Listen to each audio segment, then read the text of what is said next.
প্রথম দিন কোডিং ক্লাসে ঢুকে স্যারের কোনো কথার আগামাথা না বুঝে আমার মনে হচ্ছিল আমার ভুল হয়েছে, ক্ষমা করে দেন। এরপরেও প্রত্যেকদিন ক্লাসে গেলাম, কারণ আমি জানি success is the pillar of all failure.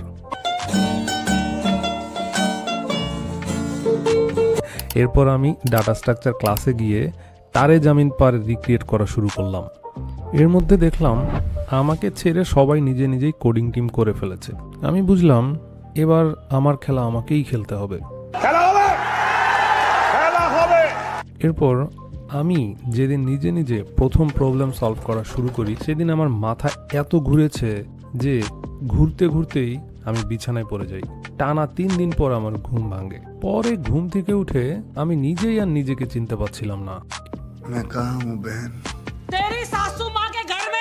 এরপর কয়েক সপ্তাহ আমি আইসিইউ মোডে চলা শুরু করি। 4-5 দিন খেটে খুঁটে 3n+1 প্রবলেমটা সলভ করি, সেটাও আবার অর্ধেকটা কোড কপি করে। এরপর আমি কোডিং গুরু খোঁজা শুরু করি।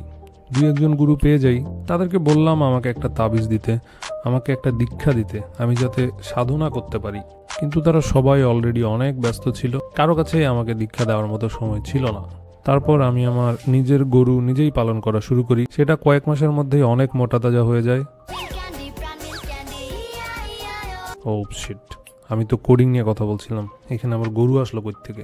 এই সময়টাতে অনেক ইংলিশ আর হিন্দি এবং সাথে কিছু বাংলা ইউটিউব চ্যানেল আমাকে অনেক হেল্প করে। এর বাইরেও CS50, দ্য নিউ বোস্টন, MITর ওপেন কোর্সওয়্যার, ইউডেমি থেকে কিছু পেইড কোর্স, তামিম শাহরিয়ার সুবেন ভাইয়ের বইগুলা, আমার ইউনিভার্সিটি টিচারদের হেল্পস আমার কোডিং শেখা অনেক সহজ করে দিয়েছিল। এই বেসিকগুলো শেখা শেষ করতে করতেই আমার একটা ঈদের ছুটি পড়ে যায়। ঈদের ছুটি শেষ করে ঢাকায় আসতে না আসতে দেখলাম আবার সব ভুলে গেছি। তো এই যে পড়লাম আবার ভুলে গেলাম, এই লুপ বেশ কয়েকবার চলতে থাকে। এরপর শুরু হলো ডাটা স্ট্রাকচার আর অ্যালগোরিদম। যেহেতু এর মধ্যেই আমি ফান্ডামেন্টালস অনেকবার রিভাইজ করেছি, সেজন্য ডেটা স্ট্রাকচার আর অ্যালগোরিদম আমার জন্য একটু সহজ মনে হতে থাকে, মানে ওই একটু কম কঠিন আর কি।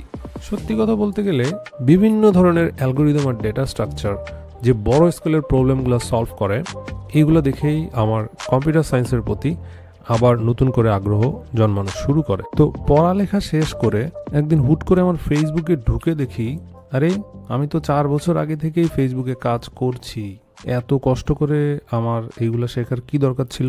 ওয়েল, কোডিং শিখতে তোমারও যদি আমার মতো মাথা ঘুরে, তাহলে মনে হয় তোমার একটা তাবিজ দরকার আছে। সাথে একটু ঝাড়ফুঁক দিলেই হয়তো তুমি ভালো হয়ে যেতে পারো। তুমি চাইলে আমার নেক্সট ব্যাচে ভর্তি হয়ে যেতে পারো।